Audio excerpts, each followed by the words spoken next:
it's not illegal, mostly. Sometimes it's illegal.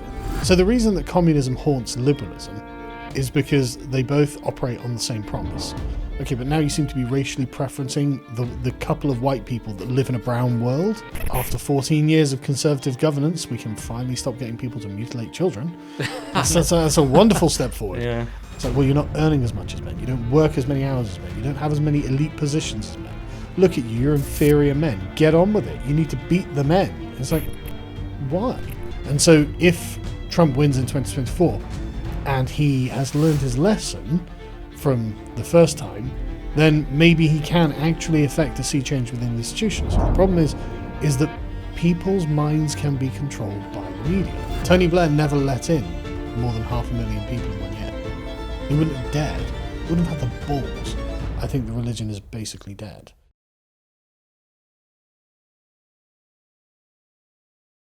Hello and welcome to The Current Thing with me, Nick Dixon, here at the Westminster Podcast Studio. And today we are honoured and humbled to have a returning guest to the show, YouTube legend, still known sometimes as Sargon of Akkad, creator of Lotus Eaters, and most importantly, number 37 on Dan Wootton's top 50 freedom fighters in the UK today. It's Carl Benjamin. Thanks for doing the show again, Carl. Thanks for inviting me. I just realised I said in the UK, actually it was top 50 freedom fighters in the world. Yeah. And you were at 37. That's pretty good. It's not bad. You were ahead of Zuby. Just one behind Calvin Robinson. You must have been a bit gutted about that.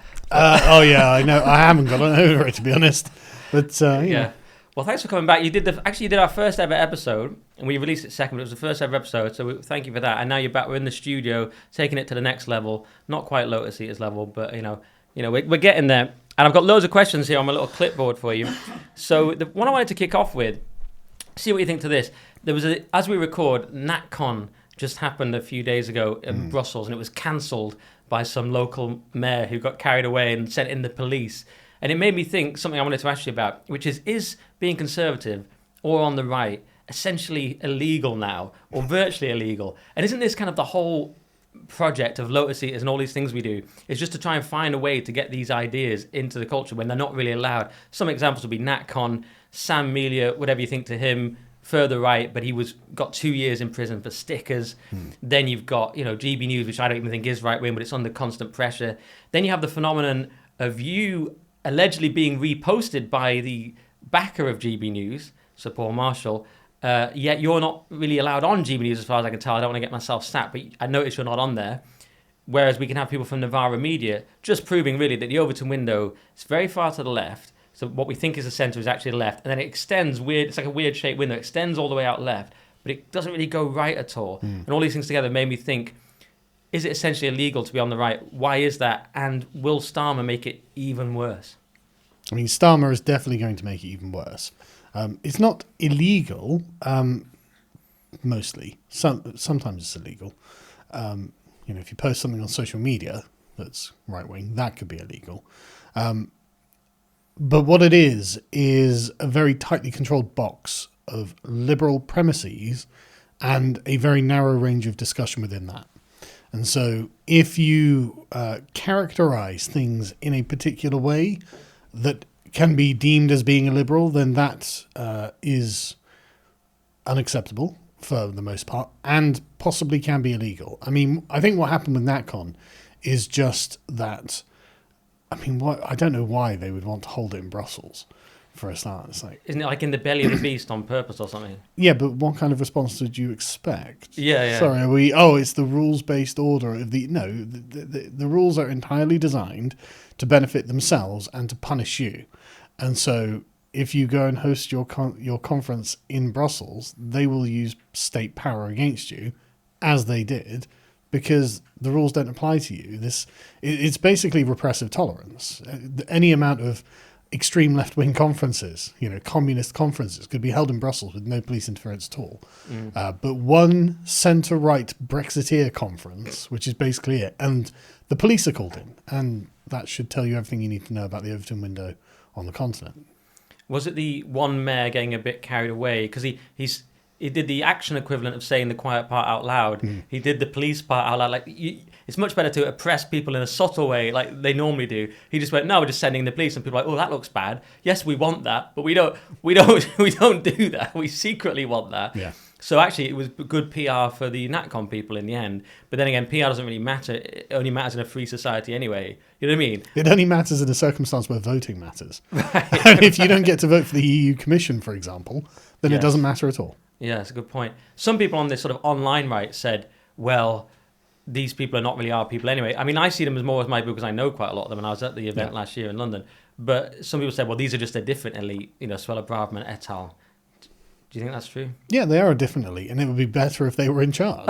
Right. I mean, I think Suella Braverman and Nigel Farage would do a better job of running the country than the current Rishi Sunak or Keir Starmer. I mean, there's no question of it.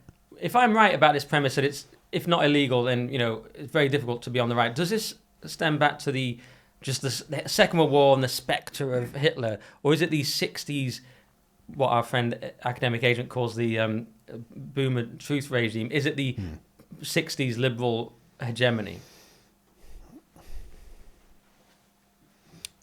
I don't think that Nigel Farage and Suella Braverman are outside of that. Right. So I don't think it's that's the problem. I think, and I'm not even sure if it's necessarily the direction of travel, because how far does Nigel Farage really diverge from what someone in the 60s would consider to be liberal? Right. I mean, the NatCon thing, I think, was most interesting because I saw, was it Nazir Afzal or whatever his name is, posting how the NatCon guys got shut down, but it's okay because they would have shut people down anyway. And it's like, no, Nigel Farage would not have done that. If there had been some sort of EU conference in London and Nigel Farage was Prime Minister, he wouldn't have sent, or one of his minions wouldn't have sent the police and shut that down.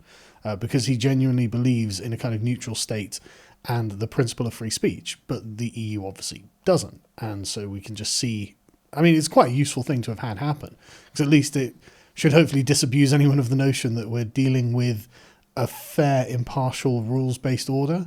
This is about a particular value set that sees Nigel Farage as something suspect, because when he appeals to I guess what we can just generally term sort of like the Brexit ethics system, what he's appealing to is something that isn't liberal, right? Because the liberal plan is to eventually construct a worldwide superstate in which everyone on Earth is ruled by the same set of laws.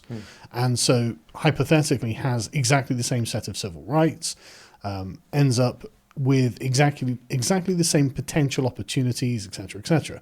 But Brexit is kind of based in British nationalism, British exceptionalism, the idea that Britain should be ruled by British people from within Britain, which is not liberal. It's something else. It's like there'll be people who want to say, "Oh, well, that's fascist" or something. I was like, no, it's more like old world sovereignty. The idea that, how to put it, like the locus of power is parochial to Britain rather than being something that all humans can enjoy. And so it's not liberal, but it's also not something that comes after liberalism, as in fascism or communism or something like that. It's much more sort of medieval in that respect. Right. It's an English tradition. Is it the Scruton thing again? The oikos, starting from the family and community, then the nation state, and a kind of Burkean conservatism that's sort of non-ideological, something like that. Yeah. It's based on the continuum of the civilization itself. And so it's made up of the people and the land and the inherited traditions and all of these things that stretch from the past into the future and just have their temporary moment in our present. It's very much all of that. But that's non-rational, that's non-liberal, it's non-universal. And so the people in Brussels look at that and go, wow, that's Nazism, which it isn't. Yeah. Do you think they really believe that, or is that just something they say far right for anything they want to shut down? It's a good question, because it's impossible to read people's minds, but I don't particularly believe it. I think there is an aspect of it that they believe is, I don't know, intersecting with Nazism or something like that, because it's not wrong to say, well, both ways of looking at the world are both parochial, and so they are not universalist in their outlook. They have a particular constituency and they act in the benefit of the constituency. But Nigel Farage isn't a socialist. whereas the Nazis were socialists. And so Nigel Farage isn't going to create a centralised command economy, a totalitarian state. He's not going to persecute, he's not going to genocide, he's not going to do any of those things. Whereas the socialist mind immediately leaps to that sort of thing. And that's why they're so afraid of Nazis. I mean, as far as I'm concerned, the Nazis were defeated 80 years ago. Why are we still talking about them? But because they represent an alternative model of socialism, it always comes back to the back of the socialist mind saying, well, hang on, someone could just use this for purposes that we think are evil. And I guess they could. Or is it just simply a way of rigorously policing this over to win that? You know, Diane Abbott can say on BBC One, Mao on balance did more good than harm, but obviously no one could. People can't even say something like the family's good. So you know, there's this massive asymmetry. Isn't that just all it is? Is policing that asymmetry? The problem is not the mechanism. The problem is the intention that underpins it. Right. The reason that the communists through the 20th century hated Nazi Germany, but loved the Soviet Union until it turned out the Soviet Union was also a genocidal project, was the belief that underpinned it. Nazi Germany wasn't trying to do something that was universally good for all of mankind, whereas the Soviets would say that they were. And that's really why the liberals in America were like pro-Soviet. And Bernie Sanders was openly pro-Soviet right until the 80s, even though the atrocities are out and they just have to deny them or ignore them. They never do that with the Nazis because the Nazis represent a different kind of intentionality. We have the same mechanisms of the state, but we're just going to use them for a different end. And that's the reason that the liberals and the communists basically get along and hate the fascists. All right, speaking of that, you've said that liberalism leads to communism. I think you said that, and you maybe totalitarianism, but I think you literally said communism. Literally communism. And this has got you in a bit of trouble with the old classical liberals. They're not so keen. Can you explain that to us? I was looking for your videos on that, but I haven't actually found them. Maybe you can I'll get it straight from you. Yeah. So the reason that communism haunts liberalism is because they both operate on the same promise. One thing that liberalism promises is a return to what it conceives of being the original human state, right? Which is humanity living with a perfect set of rights that are endowed by nature. And these things are lost when you enter into a society. And early liberal thinkers, I mean, you begin with like Thomas Hobbes, who says, well, you just give them all up. You don't have any rights. But that's the price you pay for security. Then you had John Locke, who said, well, no, if we're making the state, we can make it so we give up some of our rights, but in exchange for security over this domain, but the rest we've got free. And then you end up with Rousseau saying, well, no, you give up all of your rights, but in exchange you get given a suite of rights, which are called civil rights, not natural rights, by the state. And therefore, and that's where you end up with sort of positive right to broadband or food or housing and, you know, things that actually are outside of the human being. And so this line of thought has kind of incrementally and chronologically developed. And communism is just an extension of that line of thought, because the problem the liberal has is they say, well, look, we came into society to protect our property because, of course, in the state of nature, the property is insecure. And you have complete freedom and complete equality. And that's a good reason to have the state. And the liberal says, yeah, so we're going to have the state that protects our property. We're going to give up some rights, for example, the right to plunder someone else's property in exchange for the protection of our property. But then if you get to the Rousseauian position where we're exchanging our rights for the rights of someone else so we can better live in this state of nature, the communist says, yeah, but in the state of nature, you don't have property. And if you're trying to get back to the state of nature, so everyone's equally free and equally equal, then you have to give up the property as well. And that's true. Okay. And the liberal says, I do want equality and I do want freedom, and the very root of inequality is property. So the liberal is already committed to the premise that the communist is just advancing towards them, because the liberal has made this argument. It's like, no, we should all have the same. We should all be the same. And we should all be equally free. And the communist says, well, why did you stop with bourgeois freedom? Because the bourgeoisie will be able to own the property, but the proletariat won't own the property. And so you're creating an inequality. So it's inevitable that the proletariat will eventually overthrow the bourgeoisie in order to get rid of everyone's property. So we return to that position of being equally free and completely equal. Okay, and so this is why liberalism ends in communism.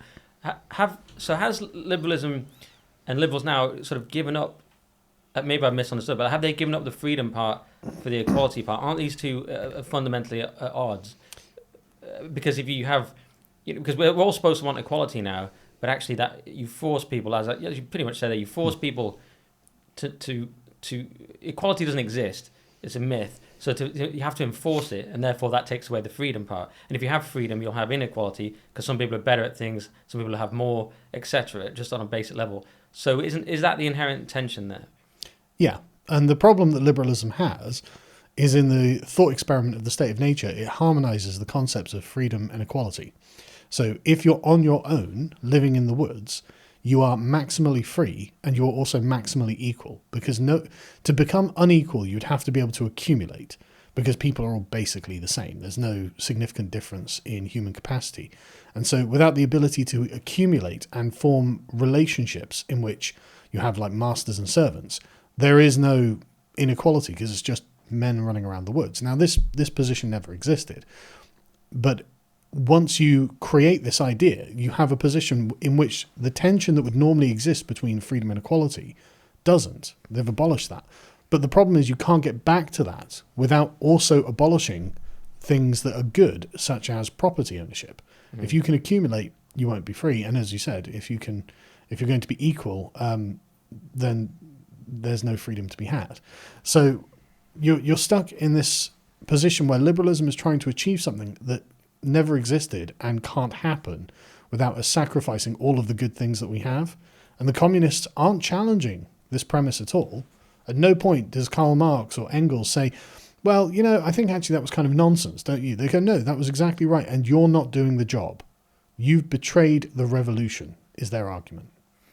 Yeah, but so is that, maybe I'm still being slow though, is that where the sort of neoliberal establishment is terrified of a Jeremy Corbyn because he would basically take your house? Is that the only difference? But even though you're saying that liberals really have no defence against this by their own ideology, but so that what they just end up policing it kind of manually by just keeping out the sort of Corbyns, even though the logic of their ideas would lead to that. Yeah, I mean they're trapped in this position that they don't really want to be in, but there's nowhere to go from it.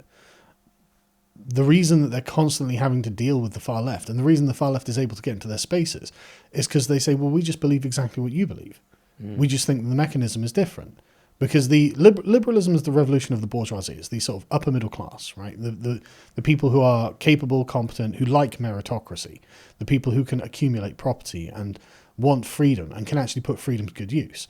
But the problem with that is that leaves the entire class of people who are not necessarily upwardly mobile, but kind of, I don't know how to frame it that's not impolite.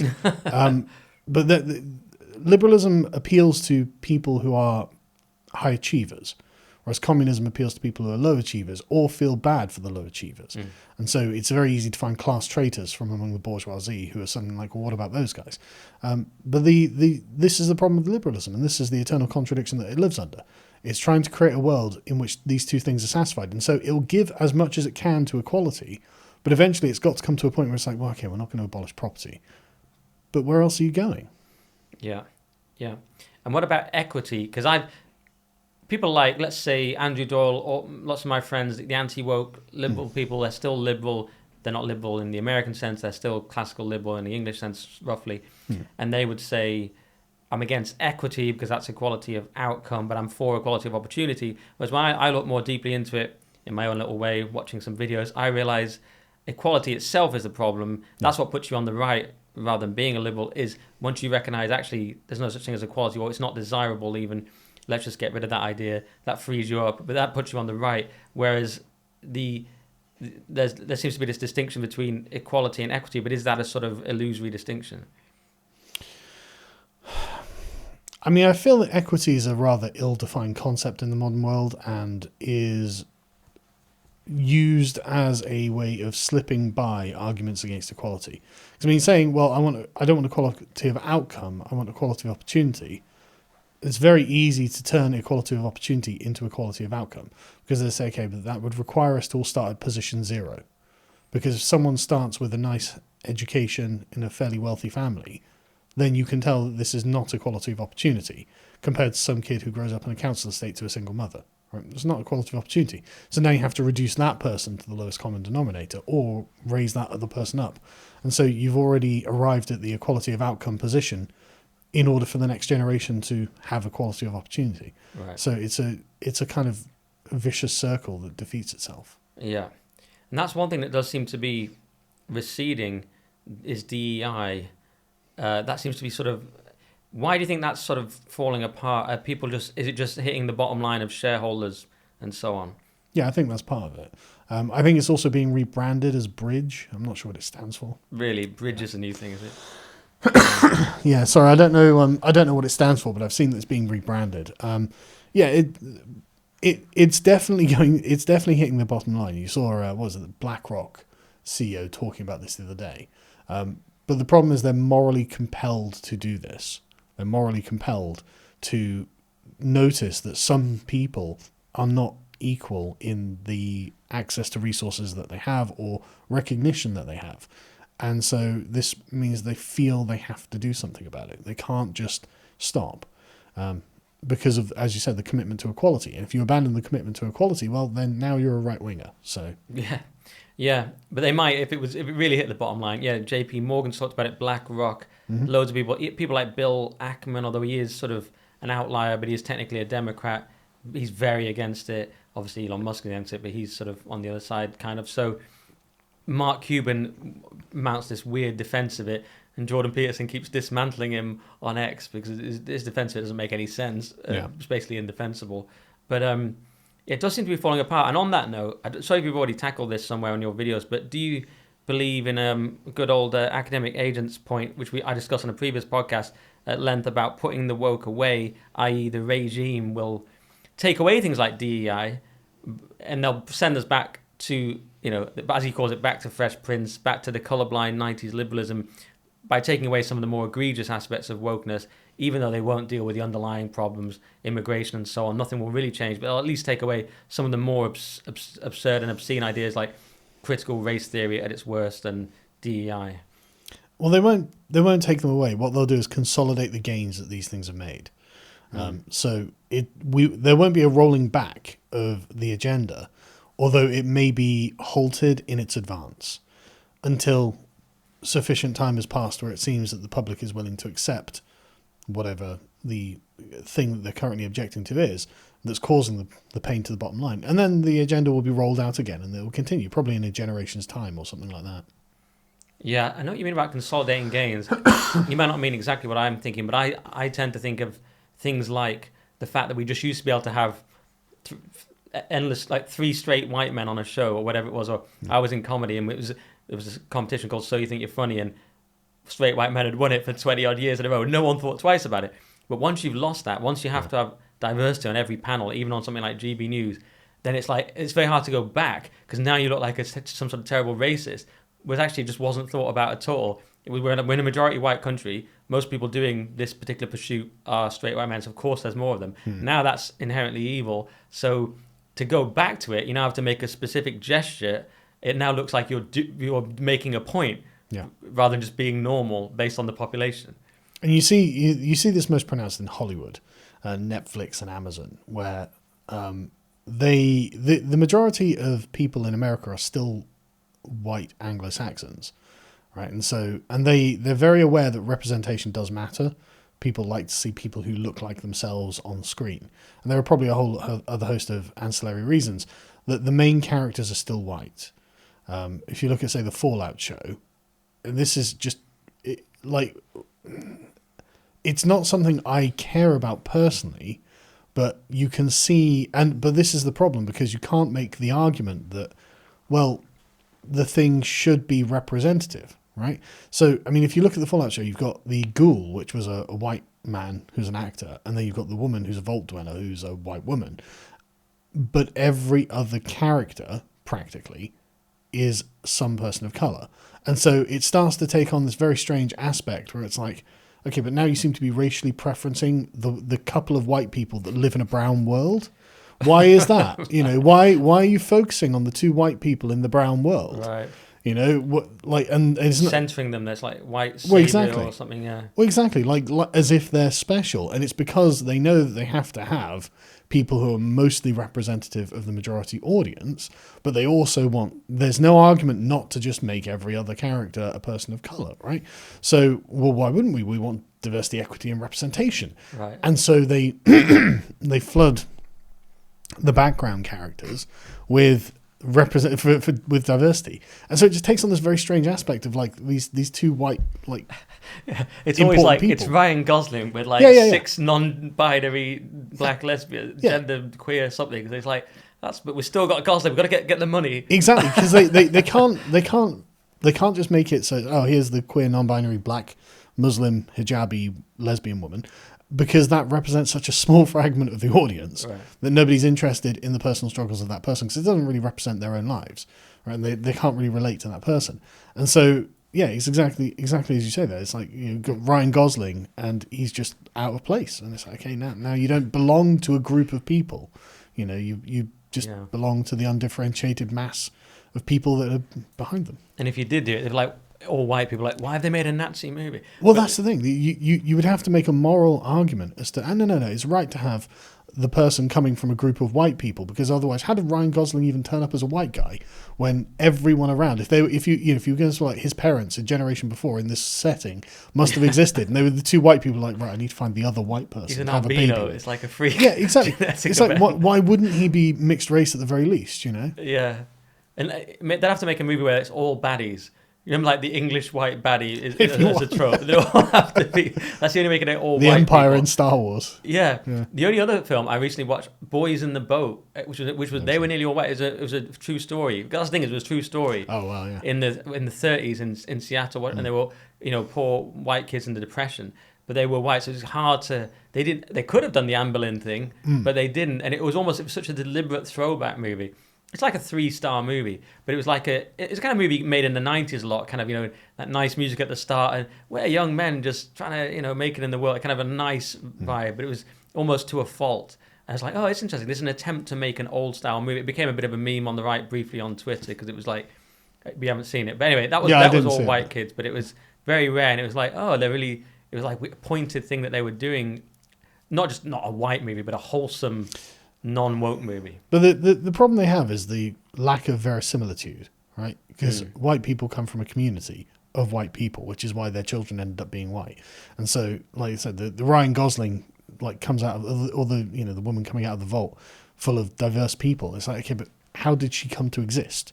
You need a community that produces people like that. And if the community is all brown, then it doesn't produce white people. So why is she there? I think they've I think they've pretty much sacrificed verisimilitude. I think. Well, yeah, I mean, when they haven't. Yeah. When the chick in The Last Jedi, which is the worst film of all time, beats Luke Skywalker easily, it's like seconds, one of the best Jedis ever. Well, he's a bit old, isn't he? He's a bit old, but she defeats him.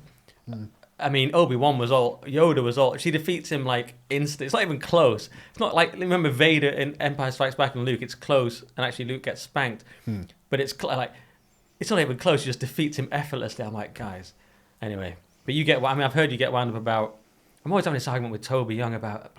He always talks about colourblind casting. I'm like, well, it's not colourblind casting, is it? It's deliberate casting of non-white people. It only goes one way, and he thinks it's not a big deal. And he says you sort of get over it and you move on. I don't think you get over it. I think if you have if you were talking about transatlantic slavery or slavery in the deep south in America. And we have colourblind casting. Right, and it was all Norwegians. Slaves. Oh, we're slaves.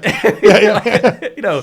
You wouldn't get over that. No, there comes a point where you have to admit that it does kind of matter if you're trying to represent the world. If you're trying to represent the real world, then things are as they actually are, and not just some weird liberal fever dream where people are totally fungible and replaceable.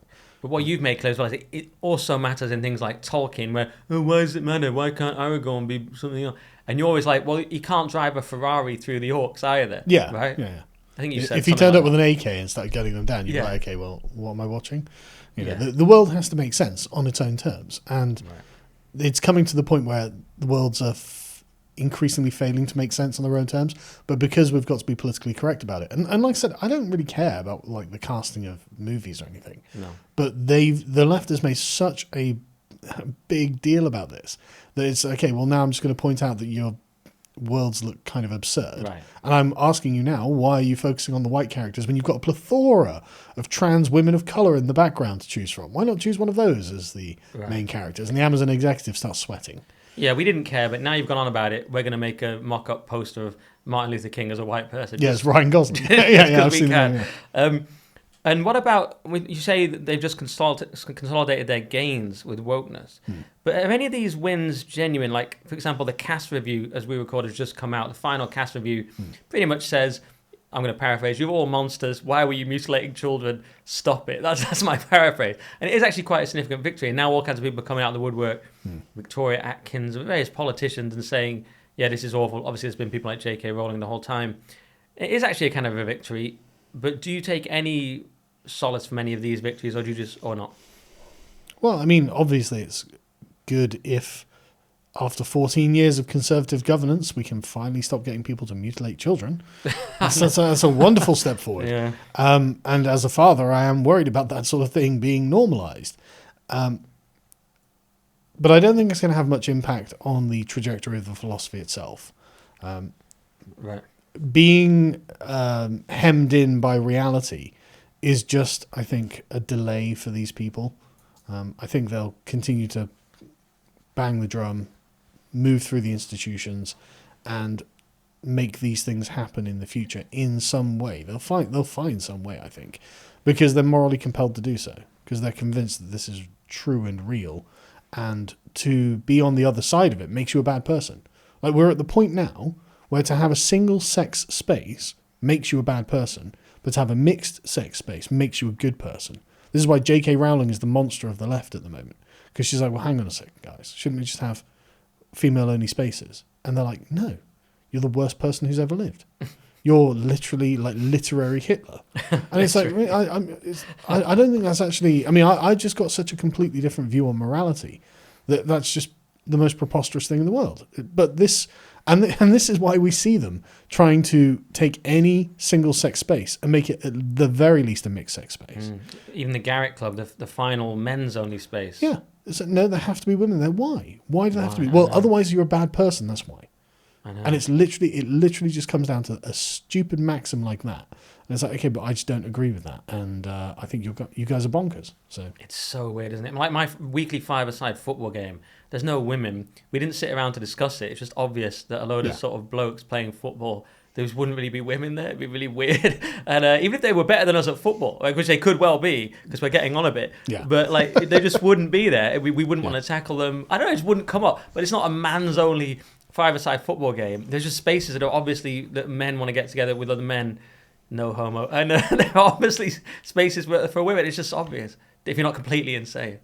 Yeah, but that makes you a bad person now, because you're denying access to some people and privileging access to others. And that's bad. Yeah. And all the sensible women... You know, I sometimes like think of myself as a misogynist, and I make jokes about it. But I speak to a lot of sensible women now but they all have the same thing in common. They're quite anti-women. they say things like, "Oh, do you see that hot, crazy Matrix video? Yeah, it's amazing. A lot of women are crazy." Or they say, "Why would you want to be in a man's space?" Or even I've spoken to quite a few of them, just normal sort of women who work at, you know, wherever I'm at GB or something, but in sort of auxiliary positions or whatever. They'll just say things like, yeah, I didn't really... they'll say, like, if I lost this job, I wouldn't even want another job. I just want to raise my kids. And you realise, this is a slight tangent, but you realise feminism, and I'm sure you know this, was an elite movement for a few women who wanted to compete with men in the workplace. Fair enough for them, but for the majority of women who actually just wanted to raise children, it just messed everything up for them. And that's probably 80% of women or something. Correct? Yeah, I think so, yeah. Yeah. I mean, the problem with feminism is not really a movement focused on women. Women are the tool that feminism uses to advance its own agenda, because it hasn't got a life plan for women as women. Right? All it can say is, well, women, you are basically defective men, and look how much... I mean, this is why everything is compared to men by feminism. It's like, well, you're not earning as much as men. You don't work as many hours as men. You don't have as many elite positions as men. Look at you. You're inferior men. Get on with it. You need to beat the men. It's like, why? Yeah. What do they? You know, it's like, did women sign up for that? I don't know if they did. It's a bit like you said about liberalism suits those that can benefit most from a meritocracy. Tends to be these kind of quite well-off Ramona libs, and that they love it. And now they have to pretend, we also care about the oppressed, but kind of we don't. No. And that's similar to feminism. It's like, it cares about an elite class of women, right? It's not even an elite class of women. I mean, it is, but it cares about resentful women who don't like men and who view themselves as underprivileged men in a way. Because, I mean, there's nothing about feminism that actually speaks to the life experience of what it is to be a woman. Very little of feminism deals with the biology of being a woman, as in, okay, what does the menopause mean from a feminist position? What does pregnancy and periods mean from a feminist position? The best they can say is, well, it's an inconvenience to the job of working in an office to beat the men at their own game. Right. Because, I mean, it doesn't put women as the locus of its own concerns. It puts men as the locus. So, what are the men doing? We have to change women to beat the men. So, no. What is femininity to a feminist? Good point. The dream of feminism would be to outsource birth entirely, which they kind of what freezing your eggs is 100%, as an executive. Yeah. Or they want. We've seen those little AI mock-ups of those like wombs that will be like, or sort of automatic wombs, whatever the word would be. Artificial wombs. Wombs, and that would be the future of feminism if we can get rid of this whole childbirth thing, and then we can be the best men possible. Yeah, it's like, why do you want that? It's weird. Because they think it's fun to be a man. They haven't read Nora Vincent's book, where nor have I, but I know enough about it, where she pretended to be a man, found it was horrific, killed herself a few years later. Partly she had her other problems, but she found it was an incredibly bleak experience being a man, lonely, hard, no one talks to you, no one cares about you, no one cares about your feelings, no support. Welcome. Yeah. You know what I mean? Like, every man gets this, Nora. Yeah. Sorry. Yeah, SARS. Yeah, I know. We didn't tell you. We didn't want to. We didn't want to trouble Didn't want you. to burden you with it. Yeah. The weird thing about a lot of those feminists as well is that they were they became fascist. Some of them, the suffragettes. Some of them later became fascist. And also, they were quite. You say they hated men. They used to tell men they were sort of pussies for not going to war and harass them to try and sign up for the war if they were trying to avoid it in World War II. And so I think stuff. I hope I'm not repeating misinformation here, but I'm pretty sure. So it's quite a strange movement. It's like, was it liberalism because they want to be anywhere people? They want to be any gender. They don't want to be their own sex. Basically, is that kind of liberalism in itself? Or was it something else, some kind of more fascistic movement? The more extreme suffragettes. Honestly, I couldn't say. I just find it very interesting how feminism just doesn't care about women. Actually, it's got a preset agenda, which is that women and men should basically be interchangeable, and so that means you have to minimize the characteristics of womanhood in order to make them as close to being men as possible. Like an authentic sort of womanist movement would be emphasizing the characteristics of womanhood and making women even more different to men because women are different to men. It wouldn't be putting men and women in contradiction or in competition with one another. It would just be highlighting the differences and emphasizing them. Let's start the womanist movement. No one's expecting that of me and you. No, they wouldn't be expecting that, but I think we'd be right on that. We'd be correct. The woman. Well, woman. I'm not a feminist. I'm a womanist. Yeah, this would be a great way for us to save face in liberal society. What are you, some sort of misogynist? No, I'm a womanist. I think you're a dirty feminist. I want to rescue it. You just want to turn women into men, don't you? Exactly. That's what they want to do. Because I don't. You sort of find yourself thinking, "Oh, I hate women," and you realise, "No, I hate feminism." Yeah. I love women. Look how I'm getting on with them in real life. They're nice. You know what I mean? It's like, oh, it's feminism that's polluting my perception because I'm online too much. Now I think I hate women, and not necessarily me. I'm speaking as like a red pill person. Collective. Yeah. I'm like, I watch too many Pearl videos, and now I think that women are all like whores from Miami or something. And I'm like, hang on, calm down, Nick. This is actually just feminism twisting your perception. All right, well, that's feminism dealt with. I was talking about whether you agree with academic agent's theory about putting the woke away. And he has another big theory. It's not really his, but he's a sort of chronicler, or he sort of documents and explains elite theory. And I was just wondering what you thought to that. Because basically the essentials of elite theory are an organized minority will always be a disorganized majority, and that this is what we have. And the will of the people is a complete illusion. And so because we've been talking about a lot about elites, we've been talking about liberalism. So are we now stuck with this liberal elite, and all we can do is hope that a counter elite takes over? That's what he pretty much says, and we can't really do anything much other than that. I mean, it is broadly true, but it is not solely explanatory. So there are other forces that are operating in society, and these things generally tend to be all connected. But broadly speaking, elite theory has merit. Yeah. Okay. That's you don't. So you do. I mean, do you think that we affect anything through voting, or that people can actually make a difference, or is it just that the only part that seems to be the power that the people have is that the governing elite need the tacit consent of the people. That seems to be quite sort of minor, but that's the only thing we can do. Because at the moment, the elite seems to be making such a mess of it with things like immigration that it might reach a point where finally another elite does have to come in, just because even though the will of the people is a myth, there's a sort of basic level tacit consent. I mean, every political order is based on consent. Otherwise, you would have riots, civil wars, and disorder wherever you went, right? So there's always consent because you go about your daily life and you follow whichever rules are in place. Even if you don't agree with the rules, you're still agreeing with them by your actions, but your revealed preference is to go along with them, which is just to stay out of jail, maybe. If you're in Iran and you're a woman and you're wearing hijab, you might not agree with the rule, but you still consent to the rule because you don't want to get in trouble. So every political order is built on, in that way, the consent of the governed. But the liberal view of the consent of the governed is a lot more formal and a lot more entrenched in Western society, which is that we vote for the people who are in charge. And I think that there's a lot of cynicism on the right regarding voting, and it's not unjustified either. But actually, I think it does matter, which is why the elites still care about it. They're constantly worried that you might vote for something that is outside of the paradigm. I mean, for example, Brexit just wouldn't have been something they'd have been concerned about. I mean, maybe they thought that voting didn't matter when it came to it, because they seemed to take Brexit in quite a cavalier manner, assumed that it was a done deal, and Trump as well in 2016, 2017. They were quite cavalier about it and dismissive. So that's the comedy candidate. It's like, well, actually, voting got us Brexit and Trump. It clearly does matter.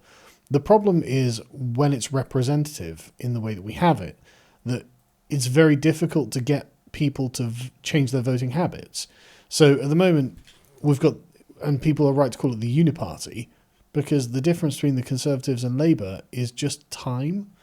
It's just a matter of time. Do you want this really quickly, or do you want it slightly less quickly?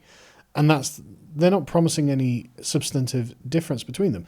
And so for some reason, people just default back to Labour. It's like, okay, well, we've had the Conservatives and they've messed it up. Let's let Labour mess it up for a while. They don't seem to be prepared to vote for a substantive alternative, someone who is going to promise something absolutely different. And so it's not that voting doesn't work. The problem is the voting public can be easily corralled into a particular frame. And once they're in that frame, they don't really have a very good conception of themselves in order to break out of it. And it requires something quite dramatic, like Brexit, like Trump, for them to go and finally go, okay, yeah, we're going to vote for the other guy because there's something important that underpins it. But we can't seem to muster that now. That seems to have passed us by. And and these are not accidental events either. Like the Brexit and Trump phenomenon were definitely based on the same impulse to the feeling that the country is being lost. But it's very difficult to summon that up, and you've got to connect it to something very deep in people's minds. People don't tend to just rationally vote. Yeah, I would tend to look at it and say those were mistakes. Brexit and Trump were just miscalculations by the elite. They're like, oh, this guy actually did win. Now that you see they're doing everything they can to stop Trump winning again, of course, lawfare, anything it takes. Sure. Brexit, essentially, they undermined it, didn't really let it happen for years and years, semi-happened in the end. So they make mistakes, but they don't really allow for real voting. And in elite theory, it points out you have pre-selected candidates. The candidates is a sort of theatrical illusion. You rarely even get to vote for them. It's every 5 years or whatever. But yes, in liberal democracy, so-called, you still need the manufacture of consent because they still have to tick that box. And so when Rishi is a sort of classic sort of elite theory candidate in a way because he's not elected by anyone, not even the members. He's like, this is the guy we like, Boris, we being enough people voted for him. Yeah. Well, we're getting rid of him. We're sticking in, we're going to ask the members, they want trust. Well, we're getting rid of her. Now you've got this guy. But the danger is because they need that base level of consent of voting, even if it's largely an illusion, because Rishi shows that he'll lose. Hang on. Voting isn't largely an illusion. That's the thing. Voting actually decides who gets to adopt the power. Well, in the country, illusion, right? Because the candidates are sort of limited anyway by the elite. Cameron comes back, Well, whatever. The same people pop up. We're only allowed choice between X and Y, and it's all part. Trump was a genuine outlier. Mainly, it's conservative. Democrats and Republicans were the same. Well, the problem with Trump is that Trump was naive, obviously, because he wasn't a politician. But he did manage to create this thing that American commentators tend to call like Trump world. As in, there's a whole sort of system of patrimony that is surrounding Trump, and so the closer you get to the inner circle, the more desirable it is for the people who agree with that agenda. And so, if Trump wins in 2024, and he has learned his lesson from the first time, then maybe he can actually effect a sea change within the institutions. I mean, maybe I'm being very optimistic. But Brexit never really achieved the same sort of thing. Nigel Farage wasn't powerful enough to create like Brexit world around himself. And so the Remainer world that exists by default just carries on. But it's not that voting doesn't matter. The problem is that people's minds can be controlled by the media. That's really the issue. That's what I mean. The manufacturing consent Yeah. that makes you vote for the right candidate they want anyway, or the right issues. So the problem though that the right has is not it's kind of mischaracterizing it. The voting does matter. It matters a lot. It actually determines who holds the positions of power. The problem is you're never exposed to the candidates you would actually need to see. Well, that's what I mean. I was going to say two things. One is that my point about Rishi was going to be, he's polling so badly.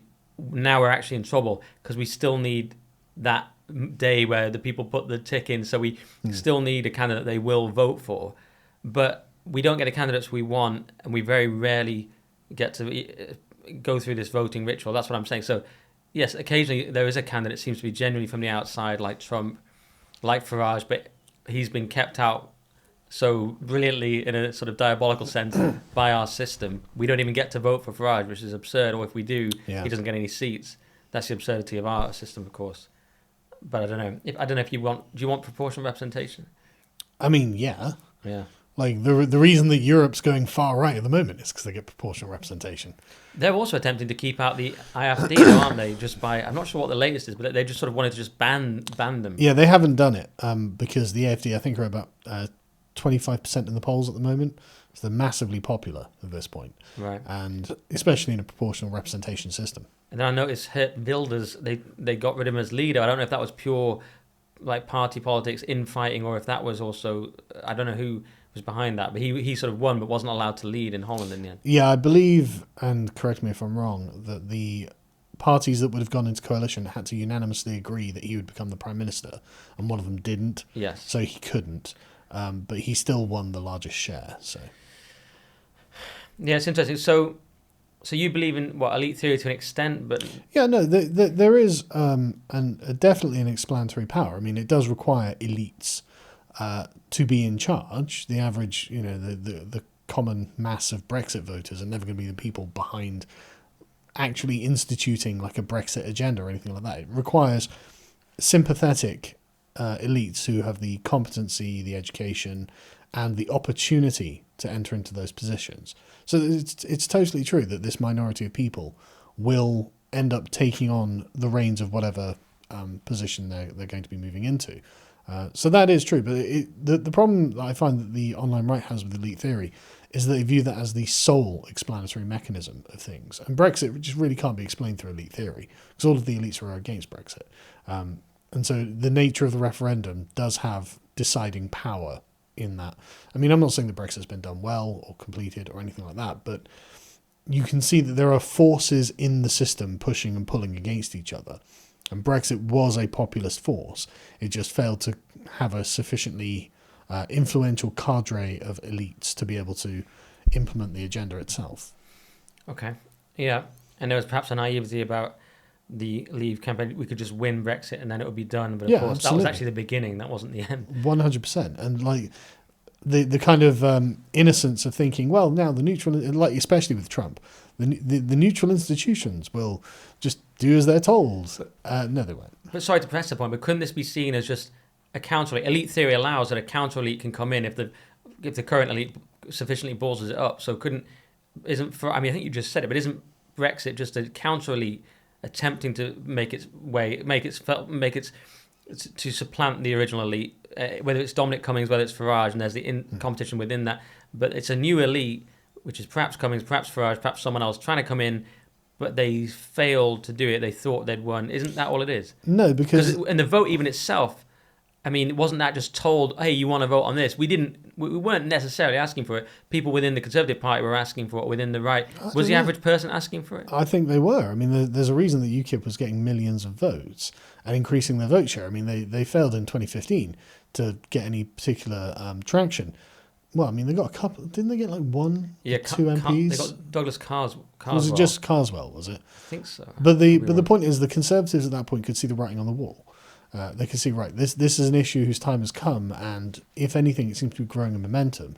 So better to head it off at the pass now than to have to deal with it in 2020 or whatever it was, because that could have been a much more important issue, and the Conservatives could have found themselves on the wrong side of it. And so better to get it out of the way now. So it's not that there isn't any power behind the populist position, but it does need to find expression through a group of elites. So it's not that elite theory is wrong. I just don't think it's complete.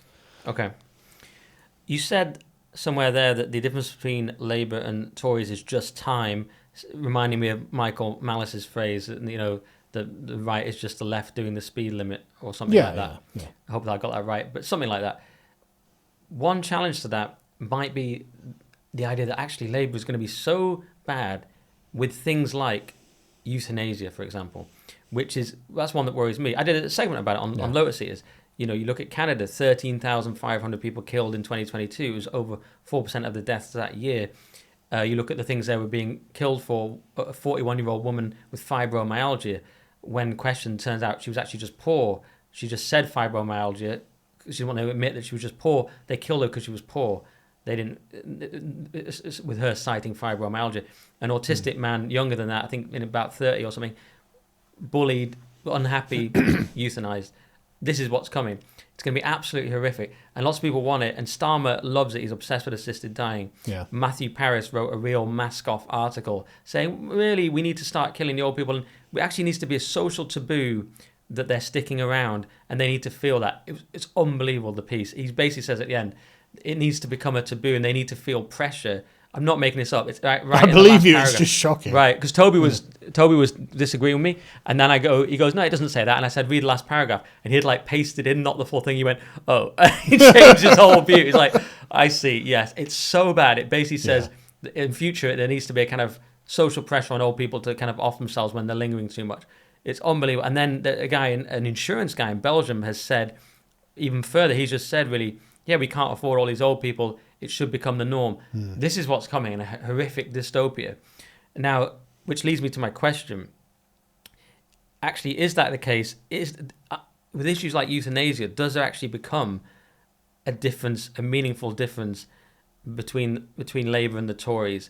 And to mention Academic Agent again, he wanted the Labour 600. He wanted the Labour landslide, whereas Peter Hitchens warned of that and said, no, you're better off with the king log from Aesop's fable, the log who does nothing rather than the stork who eats all the frogs.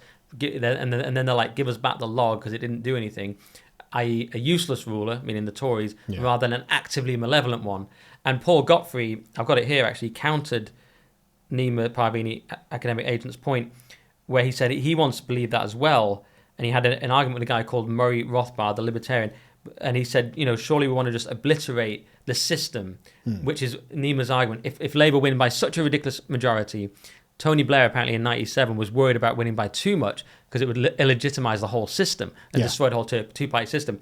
And Gottfried said he believed that, but then this guy, Murray Rothbard, just said to him, worse is worse. And he kind of woke him up to like, oh yeah, because the other example is it goes back to the communists wanting the Nazis to win, then they would take over, and it didn't work out that way, famously. So here's sorry for the long intro. My question is, where do you stand on the Labour 600 versus the Hitchens? No, now let's vote Tory, even though he warned everyone to destroy them in 2010, but now Labour's going to be even worse. I don't think that the Conservative Party is a log that does nothing. Tony Blair never let in more than 500,000 people in 1 year. He wouldn't have dared, wouldn't have had the balls. Because again, you've got to remember, it's all about intentionality, right? Tony Blair, his messaging, he telegraphs the universalist liberal message. And so the media is very much on side with the Labour Party all the time because they want to go to the very end extremity of what liberalism is promising. And Tony Blair's problem, and there's a great, I saw him at a conference years ago saying, well, look, if I promise 100%, I'll get 0% of it. But if I promise 30% and achieve that, then that's a tangible step towards the goal that we're looking for. He was arguing against some radical leftist. I can't remember who it was. And that always stuck with me because it's just that Tony Blair is a pragmatist in that direction rather than being an insane radical. But he's still heading in that direction. The Conservatives have no will of their own. Right? They're just doing what Tony Blair has told them to do. But they're not cautious in any way, shape or form because they don't know why they're doing it. And so, for example, they something like tripled the number of people working in the Home Office to stamp visas. Labour won't do that. You know, Labour will make it so it's 500,000 a year every year until the country no longer exists. The Conservatives were like, well, why don't we just ramp it up to 1.5 million like they did last year? And it's like, okay, but the Conservatives are not just a log that does nothing. They have amplified the Labour agenda to a ridiculous extent, to the point where I think now that when Labour come in, they will actually be a restrictive force on the Blair agenda. Labour will not let in 1.5 million a year. I really think that what they'll do is, no, we're going to ramp this back because that puts the entire project in danger. So, I mean, there's one argument to say, well, the Conservatives are so incompetent, they're going to ruin the Blair agenda just by being shit and not understanding that this was meant to be a long-term plan. Whereas the Labour Party will get in and they'll say, no, we'll calm things down, we'll restrict things a bit to make sure that the agenda can continue on indefinitely into the future. So I don't think that either one is good. I think they're both doing basically the same thing. That's a funny idea. In the short term, Labour will reduce the number of people who come in. I put money on that. Yeah, it's a funny idea that because the Tories don't understand the agenda, they're doing it too recklessly. Yeah. Whereas Labour, because they love that agenda and they're passionate about it and they understand it, they're like, no, don't put in too many yet. We don't want them to know we're destroying the country. Tories are just like, they're like the mayor in Brussels accidentally sending the police into the event. It's like, no, don't send in the police. We do this behind the scenes subtly. I mean, Tony Blair has been openly critical of the sheer volume of immigration the Conservatives have put in. And so Keir Starmer has then been openly critical about it because they know that this is not how a globalist mass immigration society can actually function. Because, of course, you can look around and see that society's collapsing under the weight of the numbers. Yeah, and also you'll get the pushback that they fear and the alleged far right and the populist pushback that causes inconvenience for them. And the Tories like mess that. That's so funny. The Tories are incompetent custodians of the Labour agenda to the point where they jeopardise it by being too reckless with it. It's exactly what's happening. It's pretty much what's happening. So you agree with Hitchens that they don't understand the project, but you don't agree that they're ineffectual. I still think, though, to counter your point, which I also already have with my overlong intro to that question, I do think things like euthanasia. My friend, the Reverend Dr. Jamie Franklin, certainly no fan of the Tories, said he's even considering voting for them simply because of the euthanasia question. Right. Because remember, Labour, they will want abortion up to full term. Yeah. And you already have that for people with Down syndrome, which I think is monstrous. Then they'll have killing everyone when they get to about 60. It's a death cult at both ends. So don't underestimate how much worse it can be with Labour. That would be the critique there. I mean, if the only difference between Labour and the Conservatives is that Labour are actually going to kill you... I mean, it's quite a big difference. You'd think so, wouldn't you? But it's like literally everything Labour wants, apart from the executing the elderly. And the Conservatives are like, well, that's too far. Yes, we're Conservatives. It's like... Presumably, Conservatives will end up doing it anyway, though, like you said. Yeah, of course they will. But a bit later... Exactly. Less competently. They will absolutely end up doing it. I don't even know if it's necessarily about competence. I think it's going to be looking at it going, well, look, we just can't pay for the pensions. So what are we going to do? And the only people who have an idea are the Labour Party, even though their ideas are evil. Yeah, they'll be like, I've got an idea. Kill them all. Starmer just pops up. Okay, could we do that? That's what they're going to do. I know. It's the Conservatives the Labour Party just demand the thing, and the Conservatives eventually start implementing parts of the thing. Right. And so it's because they've got no ideas of their own. And now that Reform UK have betrayed some of your friends at Lotus Eaters. Is there any party you even prefer at this point? I mean, not really. But I don't see any of them as beginning in the position that Britain is itself a fundamentally good thing and deserves to consider itself outside of the liberal framework, right? None of them think in a parochial manner. I mean, Richard Tice's views are all, well, just last year's liberalism. And they're a bit like Lib Dem ideas. They're like raise the income tax threshold for lower earners. They're kind of old-fashioned Lib Dem ideas, but a bit tougher on immigration. Yeah, and it's like, okay, but why are you a bit tougher on immigration? Like, and you know, I'd like to ask Richard Tice. I'd like him to explain his reasoning for that, and it'll probably end up being a utilitarian reason. I suspect it might be, not wanting to misrepresent him, because he talks about net zero immigration, the same number coming in as out. He's not talking about zero people. He's talking about a manageable number. It's just a more radical number than any of the other parties. It's much lower. It's net zero. Yeah, it's just a more practical number, but it doesn't change the fact that we've got 15 million foreigners living in England. It's like, sorry, I wanted to live in England that represented England that I grew up in. I don't want to live in the global future state of multiculti anyone from anywheres. Yeah. I don't want that. And so, the immigration issue, okay, well, it has to be net outflow. Like, there has to be an outflow of people from this country going home. I mean, there is every year. It's just we bring in twice as many who leave. Yeah, that people remigrate, 400,000 or something a year? Something between 400 and 600,000 a year. Yeah, and so that's what he wants to. And actually, that's still a lot to bring in. If it's net zero, that's still, he's bringing in 400 more to than 600,000. Tony Blair had brought. Yeah. That's wild. No, you're right. That's not even the right ratio.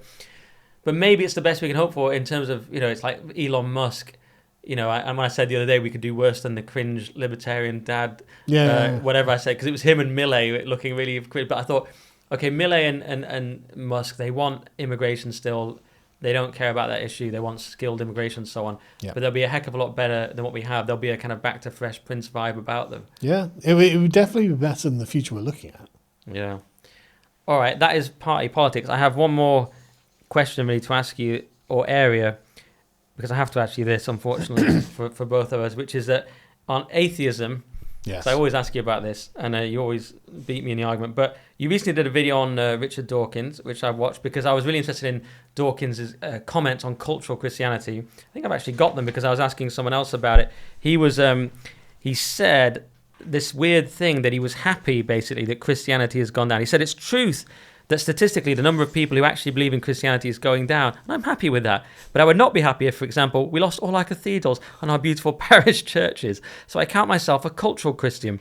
Certainly if we substituted any alternative religion, that would be truly dreadful. And later he specifically mentions Islam as being one of the ones that would be dreadful. So your video seemed to me, where you differed from Dawkins was, you're still an atheist, but you were sad about it. You weren't happy about the decline. I'm happy less people believe in it, but I want my cathedrals. You're like, I'm sad about the cathedrals, and I'm sad about the lack of belief. I'm still an atheist, but I don't necessarily think it's a good thing anymore. Correct? Basically. I mean, it's not even whether I think it's good or bad. It's just the fact of the matter is you can't have belief without believers. And so Dawkins going, okay, I want the cathedrals, but I don't really care or I really want people to be Christians. It's like, well, the cathedrals are supported by the fact that people are Christian. That's how they make their money. That's how they have worshippers. That's how they stay open. And this is why the cathedrals are the sort of remnant of a dead faith. It's really weird. I've been going to a lot of cathedrals recently, just they're magnificent buildings. I've been recording some stuff. And it's just so weird to see the most impressive buildings you've ever seen essentially derelict. And so now it's like a few people wandering around taking photos of like, wow, look at this marvelous architecture. But they're not full of people singing hymns. So it's like this giant husk of a faith that used to exist and obviously had a great deal of power within it has gone away. But the building, of course, is made of stone, so it persists. And it's like, okay, there's something that's truly terrible that's happened here, isn't there? Mm. And so it's like one of those giant skeletons of a blue whale in the Natural History Museum. Yeah, no, it really is. Yeah. And so it's like, okay, well, you can't have the faith without the faithful. And Richard Dawkins has spent his entire second half of his life basically ridiculing, berating the faithful, turning them into non-believers, and it's like, okay, but I don't want to get rid of the things that the faith provided. And it's like, well, you can't have one without the other.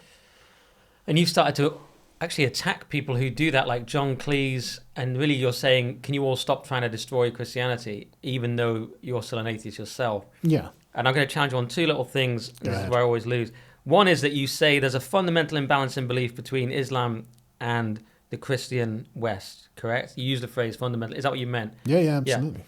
One critique of that is that the West has a different style of belief. We don't have the absolutism of Islam, but of course there are times in history where Christianity is absolutist and we get into wars about it. But for a long, long time now, we've had a more reflective, sort of doubting, but kind of different approach. It's a Greco-Roman into Christianity approach that we just reason things differently, and so it's not necessarily that we have a lack of, that we don't have the same level of belief. We just have a different style of belief. What do you think to that one? Firstly, I think we may well have a different style of belief, but I also think we have much less belief. Yeah, I think you mean in the West, because you can also argue, and it's a separate point, that like in Nigeria or something, or the Coptics in Egypt, there's still a more, let's say, I don't know, what would be the word, more passionate Christian belief.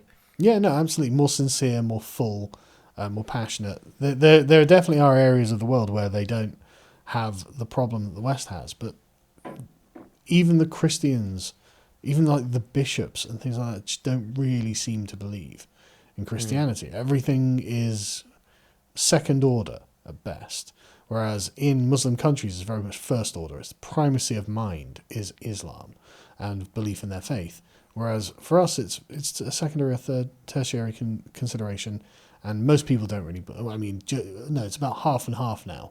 About half of people will call themselves Christians, but church attendance is at 6%. Mosque attendance is not at 6%. Yeah. This is definitely a problem, but if we were to build it back, there seems to be, you're someone who tends to be, I don't know if you're an optimist, but you're quite sort of, hey, let's do something, let's build our communities again, let's take action and do what we can, right? And you're producing a lot yourself, you're not apathetic in your actions. So when it comes to Christianity, I don't really see why we can't just build it back, because what you say it needs to be a sincere conviction, not a utilitarian calculus. And I've been accused of a utilitarian calculus, which I don't think it is.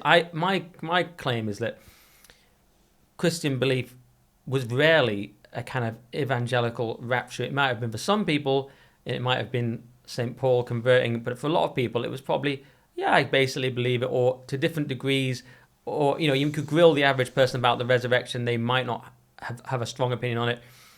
But in the aggregate, we were a Christian culture. And I think in England particularly, being English in nature, yes, like I said, there's been these wars and massive conflicts, but for a lot of the time we probably just had different degrees of belief. I don't believe that makes it insincere. I think there's a misunderstanding amongst some atheists about why they must be an atheist, because even sympathetic people like you, they need this event before they can convert.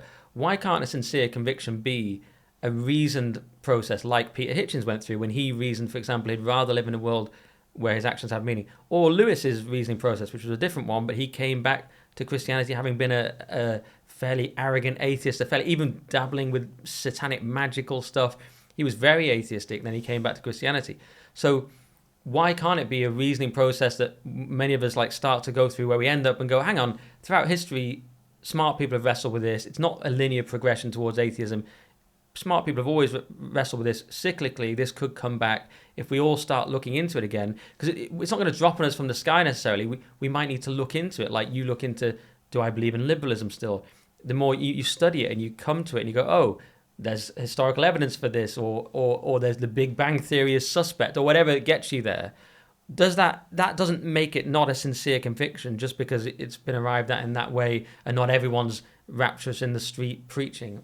That's one critique I have. What do you think?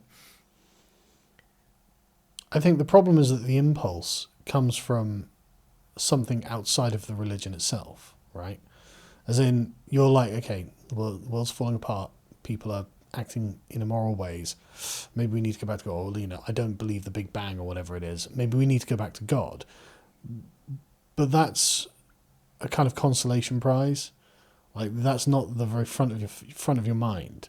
is not the worship of God, because for some reason God is the default alternative that you just, okay, I don't like what we've arrived at now, we'll just go back to being God. But that wasn't what it was like when Christianity was in its heyday. God wasn't the default alternative. God was the thing at the very front of the mind that was pushing everyone forward, that we had to spread to the rest of the world. And when that kind of fervour dies away, I think the religion is basically dead.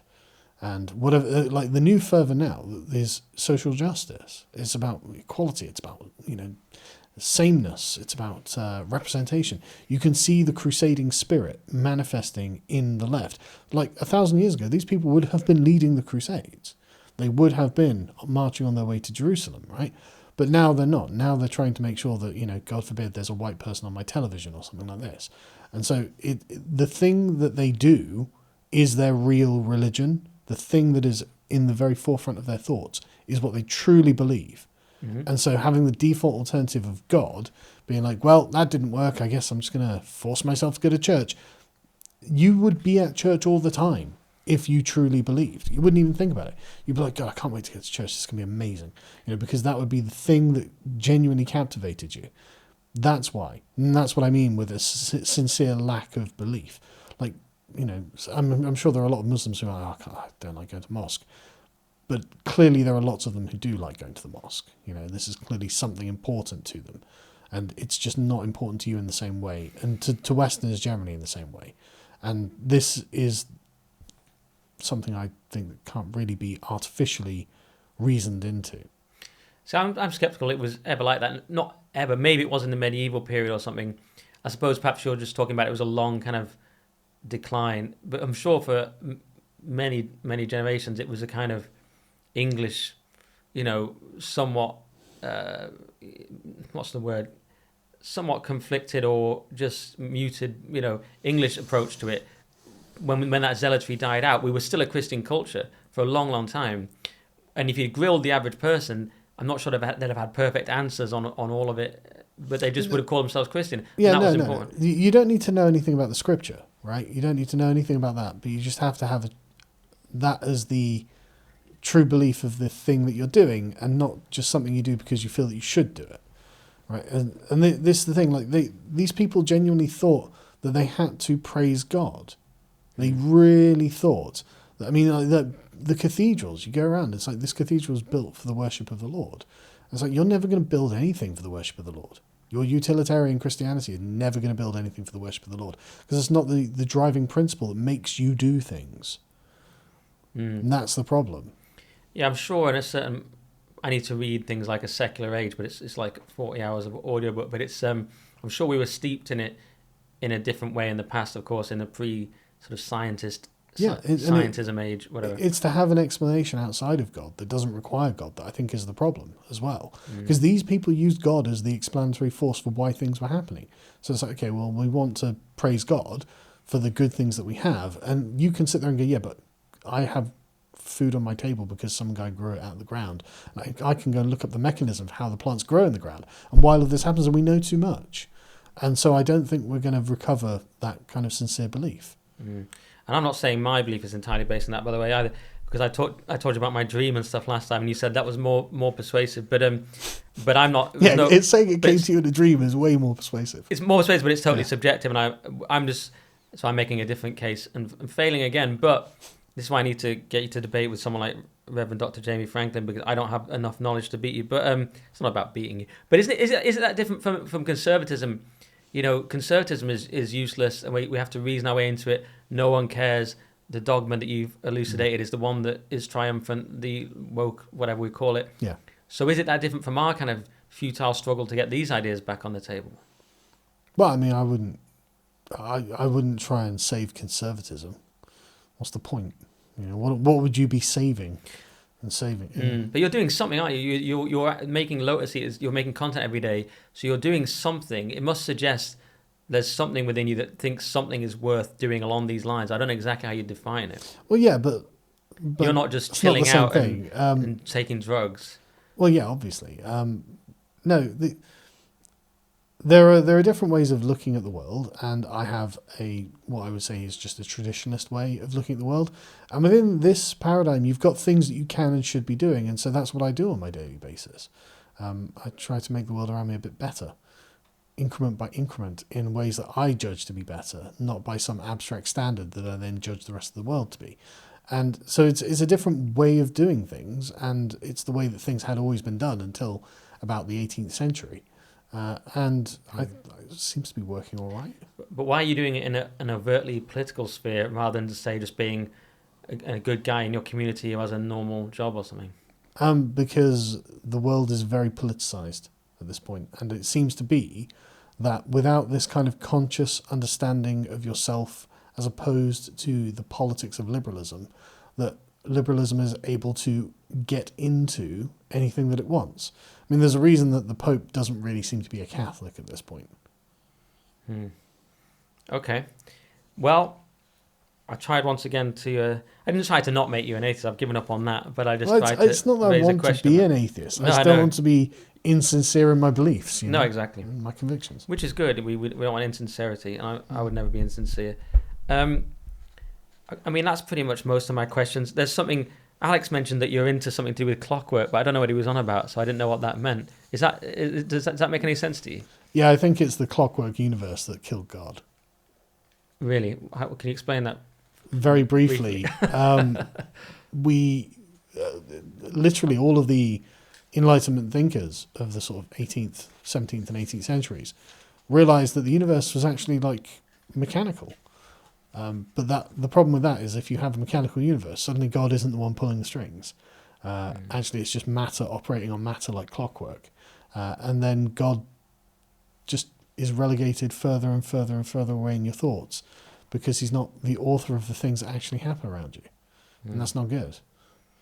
Okay. And I don't think there's any going back either, because the Clockwork universe seemed to actually explain how the universe works. It does, surely, I mean, this is where I need someone who actually knows about these things, but it doesn't explain how it began, right? You still end up with the necessary being argument for God. Sure, but then you end up with a kind of absentee landlord God. It's like, yeah, he's the one who first wound the watch, but that was 4 billion years ago. And well, that's deism. Yeah. Okay. You don't get to theism, you get to deism. Sure, but the point being, in previous eras, you would have, like, why does the sun rise? Well, God makes it rise. No, now it's just that there's gravitational force that keeps the Earth orbiting around the sun. And so this is an inevitable consequence of our perspective. And we just know too much about the way the universe works. And so God doesn't seem to be present in those interactions. Okay. Well, I think we've done a decent amount of time. There was a bit of an interruption where a light broke, but I think we've done a decent... Well, maybe I'll ask you just a couple of just light questions, which is, you did a degree. How come you did a degree suddenly, and what did you get out of it? I did I did a degree in philosophy, and it's more about... The philosophy is just thinking about thinking, really, and the way that you construct your own thoughts and the way that you understand and are able to delineate between different kinds of arguments is the primary advantage of philosophy, and I think it's really helped, frankly. All right. Yeah, because it's interesting, because at your stage, you've read everything anyway. I was thinking, why does Carl need a degree? But it was obviously important to you in some way. Yeah, it's about being able to clearly understand your own thought process. Okay. Interesting. Because I've read all these novels instead of doing philosophy. That's why I'm behind on that. And you sort of laugh at that, but you don't realise that the great novels are philosophical, like things like Moby Dick, described as like an epic Shakespearean prose poem. It's not really... I'm not reading potboilers. I'm not reading whodunits and chicklit. These are the great works where they meet philosophy, like Dostoevsky and Melville and things like this. I am not in any way dissing them. No, it's just I've always struggled with the dryness of the pure philosophy that you seem to be really great at sort of imbibing. I struggle with it. I need, for some reason, this mixture of the Dostoevskys and the great writers, and Herman Hesse and Melville and Thomas Bernard and all these people. But the problem is, it means in these debates, not that we're in a debate now, but so for some reason it's become quite a useful thing in 2024 to know about John Locke and stuff. No, I didn't see that coming. But you know all this stuff. I really struggle with all that stuff. I'm thinking there should be maybe there is on Lotus. Is there like a Carl reading list where we can all catch up on this? No, but we do a book club, which is basically the reading list. Okay. So anything on there. And is Sargon back on sort of, I've seen on Rumble and YouTube, the kind of old Sargon face and the kind of 10-minute Sargon videos is back. Is he sort of back? Kind of. It's just, there are a couple of things.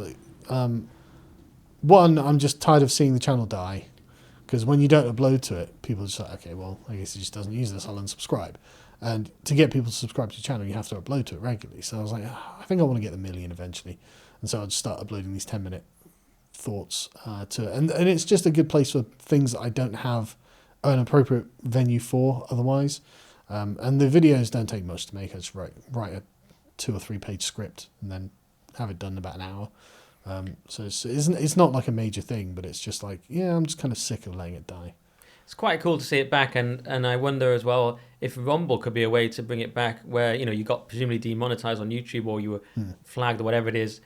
You can move to Rumble. Could you build Sargon again on there? I mean, maybe. It'd just take a long time. And it's just easy enough to do it on YouTube, even if it's demonetized. Okay. Because I was surprised. I found out your first video was in 2013. I couldn't believe it. I was still like 2 years into comedy, and it's like, I just couldn't believe you've been doing it that long. But I didn't realize I've been doing it that long either, to be honest. It's incredible, man. It makes sense why you've done so well. What about, last question, the future of Lotus Eaters? Where do you see that going? Well, we're going to be producing more sort of long form, heavily scripted sort of pseudo documentary content, which I think is going to be really, really good. We've got the first one coming up fairly soon, and it's going to be really good. I'm really, really excited about these videos. And I think they're going to be really enjoyable and impactful. Because the problem with doing things in a conversational format is it's less predictable and less. It's not scripted, so you can't go. You can't make sure that you're properly constructing the thing to achieve the particular outcome that you're looking for. And if you get to the outcome, great. Sometimes though you won't, and it's frustrating and it's not as good as it could be for the audience. So, and we're in a position now where we're like, hang on a second, we've got everything we need. Because we're only 3 years old, so it's like, right, we're going to do this because we have the ability and it seems to be all right and hopefully people enjoy it. And we've got to the point now we've built sufficiently, we're like, well, we can just do exactly what we want. So what do we want to do? And what we would like is to produce these sort of hour-long, super polished, highly sophisticated videos where we go to a particular place and film a particular thing and do all this stuff. Well, we can do that. And it's like, okay, well, then let's do it. And so that's what we're going to be doing this year and hopefully into the future. And I think they're going to be great. All right, awesome. And where do people go, finally, to find you then? LotusEaters.com. What else? And just search me on Twitter or YouTube or wherever. Everyone knows you by now anyway. Are you still sort of Sargon _of_Akkad on Twitter? Something like that? Yeah, because I was suspended from Twitter in 2017 and Elon brought me back in 2022. So I still have the original handle. I was like, okay, thanks, Elon. All right. And LotusEaters.com. And then you've got Lotus Eaters uploading on YouTube every day still. Mm-hmm. All right, cool. And I even came back and did one the other day. And I'm hopefully coming back again soon. I hope so. Because we got a deal. I think more lights have another just light's gone just off. gone off. Our studio is not quite Lotus Eaters level. Okay, lights have been going out. We'll have all the nerds in the comments going, the light went out at 57.4 and Nick's an idiot. Hopefully you're going to stay and just do a few questions for my Substat subscribers. So we're going to end on YouTube now, but if you want to go to nickdixon.net, subscribe for just £5. You can ask people like Carl questions in future. You've missed asking Carl questions, but you can ask others, not quite as good people as Carl questions in future. nickdixon.net. I hope I'm not. I feel sorry for your next guest. I know. It's a joke. And or you can go to buymeacoffee.com/nickdixon to donate, or nickdixon.net. Go to the Substack, and you'll be able to ask equally good guests in future questions. But we'll end for now on YouTube. So thanks a lot for doing it, Carl. Oh, my pleasure, man.